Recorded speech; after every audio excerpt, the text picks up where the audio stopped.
You have contributed absolutely nothing to this household for 41 years. Every single thing you have, every comfort you enjoy, every luxury you take for granted, I paid for all of it. Starting today, you will live on what you earn. Not a penny of my money goes to support you anymore. My husband, Dennis, said this to me on a Tuesday morning in September. I was standing at the kitchen counter, sorting through a stack of mail, his dental appointment reminder, a birthday card I had already addressed to his college roommate, a reminder about our grandson's soccer tournament that I had printed from an email his daughter sent 3 weeks ago. He had just come back from his morning walk, cheeks red from the autumn air, looking very pleased with himself. I set down the mail. I looked at him for a moment. Then I said, "All right." He blinked. That was not what he expected. "I mean it, Diane," he said, using my name the way he does when he wants to feel serious. "I've been thinking about this for months. My retirement income is mine. Yours is yours. Everything gets split down the middle, fair and square." "Sounds fine," I said. I picked up his dental reminder and handed it to him. "You'll want to handle this yourself then." And that was the beginning of the most clarifying 6 weeks of Dennis's life and mine. My name is Diane. I am 64 years old. I spent 30 years as a hospital administrator before retiring 2 years ago, so I am no stranger to spreadsheets, logistics, or managing complicated systems with a lot of moving parts. Dennis spent 40 years as a civil engineer. He is intelligent, methodical, and exceptionally good at calculating load-bearing capacity for infrastructure. He is considerably less skilled at remembering that his mother's birthday is in April, that his doctor wants to see him every 6 months, that his best friend David is allergic to shellfish, or that the homeowner's insurance needs to be renewed every October. For 41 years, I handled all of that. I handled everything that kept our life running smoothly, all the invisible architecture of a functioning household and social existence. I did it without complaint, mostly without acknowledgement, and apparently without Dennis ever noticing it was happening at all. What changed him, I think, was retirement. Specifically, he retired 14 months before I did, and somewhere in that time he became obsessed with the idea that he had spent his entire career supporting me.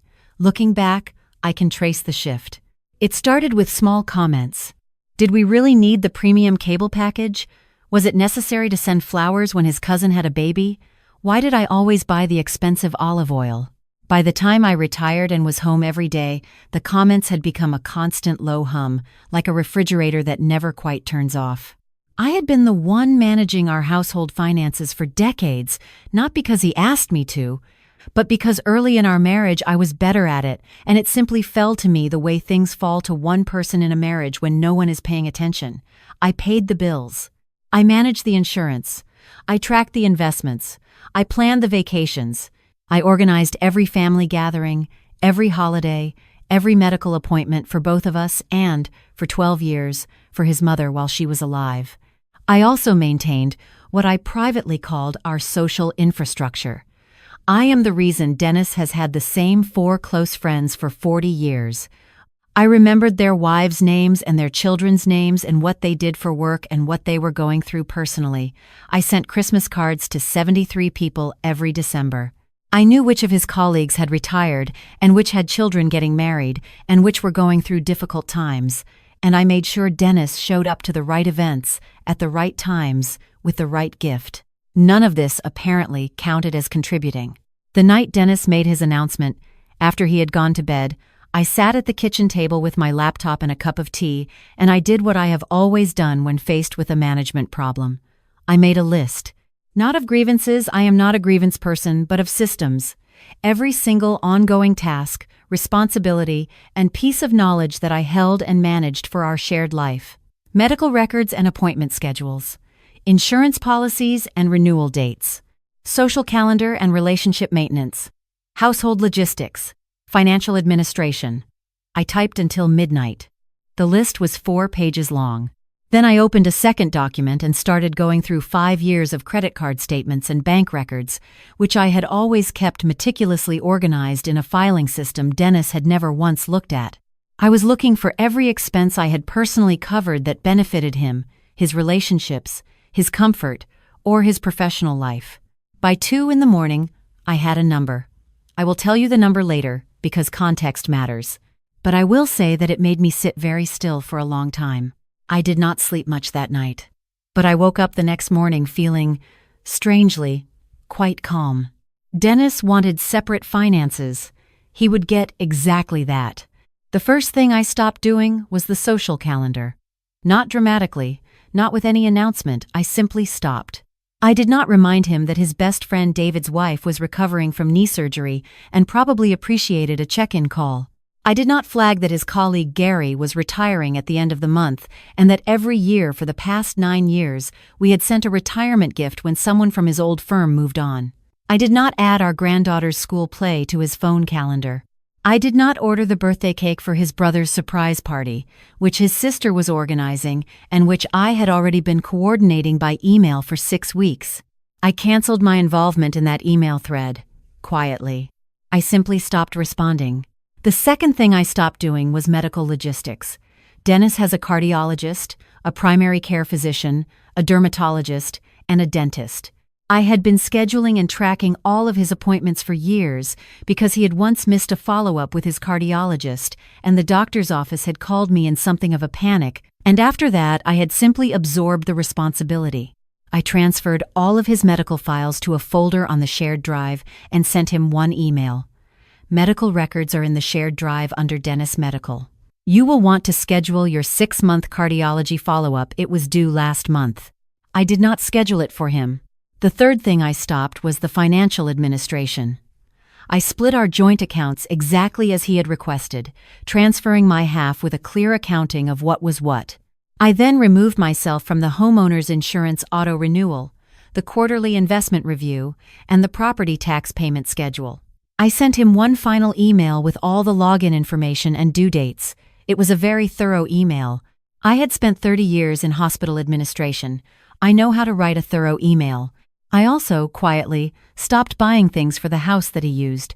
His coffee, the specific brand he liked, which was not cheap, disappeared from my grocery list. His preferred soap. The paper towels he stacked on his side of the garage. The sports channel upgrade on the cable package, which I had added 3 years ago because he mentioned once that he wished he could watch more golf. All of that was now his personal expense. My grocery spending that first week was $42. I ate very well. The first sign that something had shifted came 5 days in, when Dennis mentioned to me at dinner, which I cooked for myself and did not offer to share, eating at the kitchen counter while he stood, looking confused that he had missed David's birthday. I didn't have it written down anywhere, he said. I said. You usually handle that. I used to, I said. Separate accounts, separate responsibilities. He looked at me the way a man looks when he has just realized the floor is a little lower than he thought. David's going to think I forgot. You did forget. But I didn't mean to. Dennis, I said, very gently. David's birthday has been on April 14th for 63 years. I'm not sure what I have to do with that. He called David the next day. David was gracious about it, because David is a good person. But I happened to overhear Dennis on the phone explaining that things had been a little disorganized lately, and David said something I could not quite hear, and Dennis said, "No, Diane didn't forget. I'm handling things differently now." There was a pause. And then David apparently said something that made Dennis go quiet for a moment before he said, "I'll explain later." I found out what David said when David called me the following week. But that comes later. The homeowner's insurance renewal came up in week 2. I know, because I no longer had any reason to manage it. But I could see from our shared account that a significant automatic payment had failed because Dennis had not updated the payment method after we separated our accounts, and the old joint card was no longer active. I did not mention this to him. He discovered it himself when a letter arrived. I left the letter on the kitchen counter and went for a walk. When I came back, he was on hold with the insurance company. He was on hold for 40 minutes. I know because I was reading in the living room and I could hear the hold music. When he finally got through, he had to explain the lapsed payment and request a reinstatement, which required an inspector to come to the house. The inspection cost extra. It took 3 weeks to sort out. In that same week, his sister called me to ask why I had stopped responding to the emails about their brother's surprise party. I explained, pleasantly, that Dennis was managing his own family communications now. There was a long pause. Diane, she said, Dennis doesn't know half of what's in those emails. He doesn't even know what kind of cake Gary likes. He'll figure it out, I said. His sister, to her credit, did not yell at me. She yelled at Dennis. I did not hear that conversation, but I heard him afterward, sitting in his study, very quiet for a long time. The surprise party happened. Dennis showed up with a store-bought sheet cake when everyone else had coordinated a customized one from the bakery Gary had mentioned once at a dinner party 2 years ago. I know this because Gary's wife texted me afterward and said, with remarkable restraint, I think Dennis may have been working from incomplete information. Week 3. This is when the medical situation became an issue. Dennis's dermatologist called to say he had missed his annual screening appointment. He had not rescheduled after the reminder they sent in August, because I usually called back for him. He tried to get the next available slot and was told the doctor was booked out 11 weeks. He came to find me in the garden. I missed the dermatology appointment, he said. I know. I saw the reminder on the counter. Why didn't you? He stopped. He knew why. The number is on the fridge, I said. It's been there for 3 years. He went back inside. I kept gardening, but I could hear him through the kitchen window, on the phone, apologizing to the receptionist and trying to explain why he had missed the appointment and why the reminder had gone unanswered. At one point I heard him say, "My wife usually handles this," and then a pause, and then, quietly, "Yes, I know." The cardiology follow-up was worse. I had told him it was overdue by a month when I sent the email.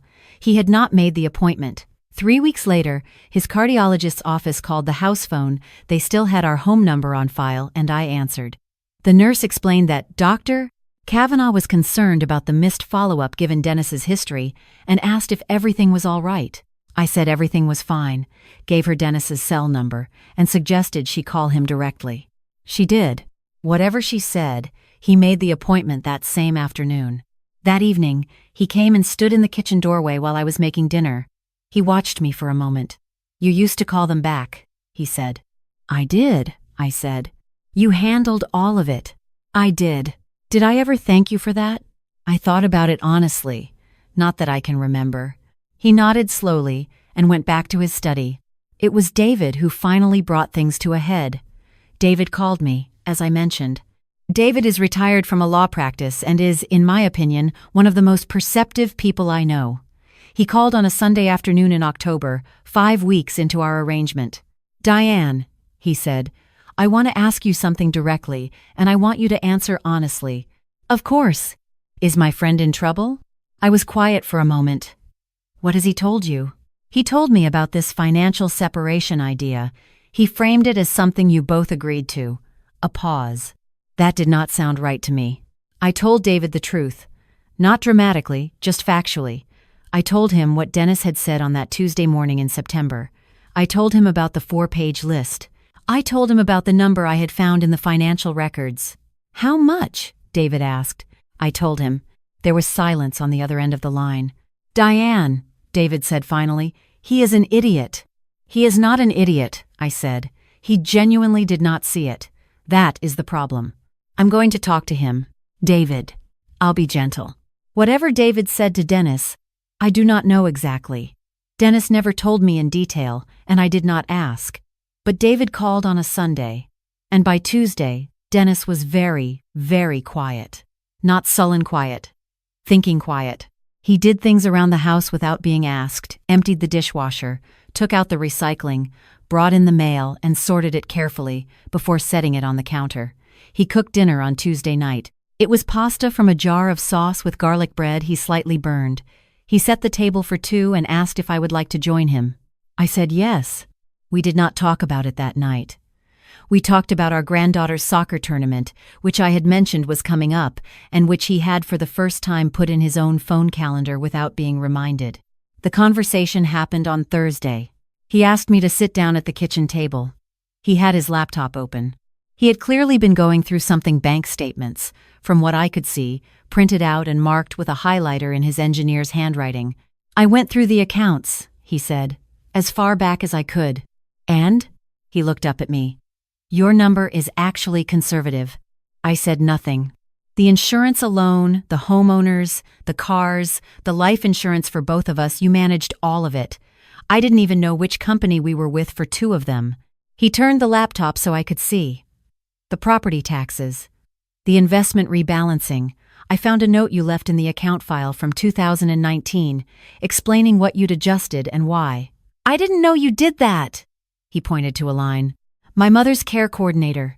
You paid her out of your own account for 8 months when our joint account was low and didn't tell me. It didn't seem like the right time to bring it up, I said. His mother had been ill. Diane. He stopped. He pressed his fingers to his forehead for a moment the way he does when he is recalculating something and the numbers are not adding up the way he expected. I told you that you had contributed nothing. You did. In 41 years, I have not once filed our taxes.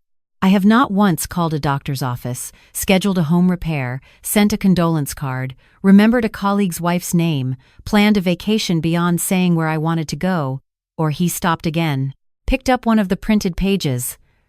This is a list I made, of things I know you did that I never acknowledged. I ran out of room. I looked at the page, his handwriting, very precise, in 2 columns. The page was full. There was a second page underneath it. I also made some calls, he said. I called our insurance agent to understand what managing our policies actually involved. He told me that most of their clients use a broker or a financial administrator for this. I asked what that would cost. He looked at me. Per year. I waited. He told me the number. It was not a small number. That's just the financial piece, he said quietly. That doesn't include the social calendar, the medical logistics, the family communications. I tried to find out what a personal assistant or estate manager would charge for those services. He named another number. Dennis. I need to finish. He took a breath. Combined, conservatively, accounting only for the last 10 years, the value of what you managed for us is in the range of what I consider a significant professional salary per year. I called you a financial burden. He looked at me steadily, with the expression of a man who has done the math and does not enjoy the result. I was the financial beneficiary, by a very large margin. I looked at my husband, at the printed pages in front of him, covered in his small, careful handwriting, at the highlighted bank statements, at the open laptop with the numbers on the screen. I know what I said to you, he said. I know what I implied about the last 41 years. I have been trying for 2 weeks to find a way to tell you how wrong I was, and I keep finding more evidence of how wrong I was, which makes it harder. He paused. What I said to you was not just incorrect. It was a profound injustice, and I am sorry. I was quiet for a long moment. I looked out the kitchen window at the garden, which needed some attention, and which I had been enjoying neglecting. What do you want to do now? I asked. I want to go back, he said. Not to how things were. I understand now that how things were was not acceptable either. But I want to be partners. Real partners. I want to know what you are managing, and I want to help manage it. I want to stop letting things happen around me as though they happen by themselves. He looked at me. I want you to still be here in 20 years. And I want to deserve that. I thought about what David had said when he called. He had said, Diane, you know that man adores you. He just went blind. Sometimes it takes someone taking the flashlight away to realize they were only able to see because you were holding it. I thought about that for a long time. I thought about the first apartment we had, where the heat barely worked and we piled coats on the bed in January and thought it was an adventure. I thought about the night our son was born, how Dennis had held him in the hospital hallway and cried without any embarrassment whatsoever. I thought about how he had sat with me every evening for 6 weeks when my father was dying, not saying much, just sitting there, present. How he had never in 41 years made me feel unloved, unseen, yes. Taken for granted, absolutely, but not unloved. There is a difference. It matters. I'm not going to pretend this is fully resolved, I said. It isn't. 41 years of invisible work doesn't become visible because you spent 2 weeks with a highlighter. I know. I will not go back to being the only person who knows when the insurance renews. You won't. I want you to call David's wife yourself and wish her a happy birthday in April, without being reminded. He almost smiled. I've already put it in my calendar, with a 3-day advance notice. I looked at him. at the 2 pages of handwritten list in front of him, at my husband of 41 years, who had done something I was not sure many people at 66 were willing to do, admit, with complete specificity, exactly how and how much they were wrong. "All right," I said, "we'll try." We combined our finances the following Monday. But we set new terms together, sitting at the kitchen table with both our laptops, going through every account and every responsibility and deciding who would own what going forward. Dennis took over his own medical scheduling. He took over his half of the family communications, his side of the family, his friends. He learned how to log into the insurance portal. He made a recurring calendar reminder for the property tax due date. He is not perfect at it. Last month, he forgot to call his brother on his birthday until 11 p.m. and had to leave a slightly frantic voicemail. He scheduled his own dermatology appointment but got the date wrong and had to reschedule. He tried to handle the car insurance renewal and accidentally deleted a rider we needed and had to call back. But he is doing it. He is trying. He also does the grocery shopping every other week now. The first time, he was gone for 2 hours and came back with no vegetables and 4 different kinds of crackers. I did not comment. The second time was better. He is slowly, at 66 years old, learning what it takes to keep a life running. David came over for dinner last month, just David. His wife was visiting their daughter. After dinner, while Dennis was in the kitchen attempting to make coffee, David sat across from me and said, "You know, he called me 3 times to tell me about things he'd figured out. Little things. He was proud of himself each time." He paused. "That man missed a lot. But he's looking now." "He is," I agreed. "Good," David said. "You held this whole thing together for a long time. It's good that he finally knows it." My friend Patrice asked me recently what I would have done if Dennis hadn't come around, if he had stayed in his righteous certainty and continued to believe that 41 years of invisible labor added up to nothing. The honest answer is that I had begun to think about my sister's guest room, about the quiet of it, about what it would feel like to wake up in the morning and not be the person responsible for making sure everyone else's world runs smoothly. I had thought about it more seriously than I had admitted to anyone, because there is a version of this story where the person you love chooses their pride over the truth, and then you have to make a different kind of decision. But that is not the story I have.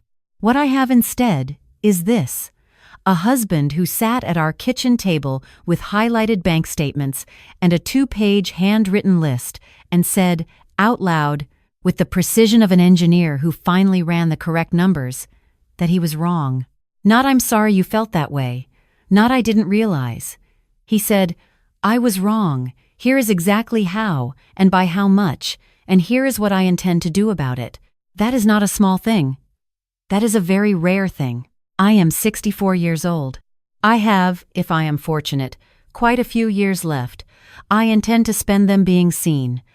I intend to spend them with my name on the insurance policy, with my half of the decisions, with a husband who knows what the coffee costs and where the tax documents are filed and when his own doctor appointments are scheduled. And if any of that slips, if I ever feel myself becoming invisible again, I know exactly what to do. I smile. I agree. And I stop holding the flashlight. I am so glad you are here with me today. If this story stayed with you, please give it a like and subscribe to the channel. I share new stories here every single day. And I would love to know where in the world you are watching from. Leave a comment and tell me your city and what time it is there. I am always amazed by how many of us there are out there, and I love knowing you are with me. 2 more stories will come up on the screen now. I think you will find them worth your time.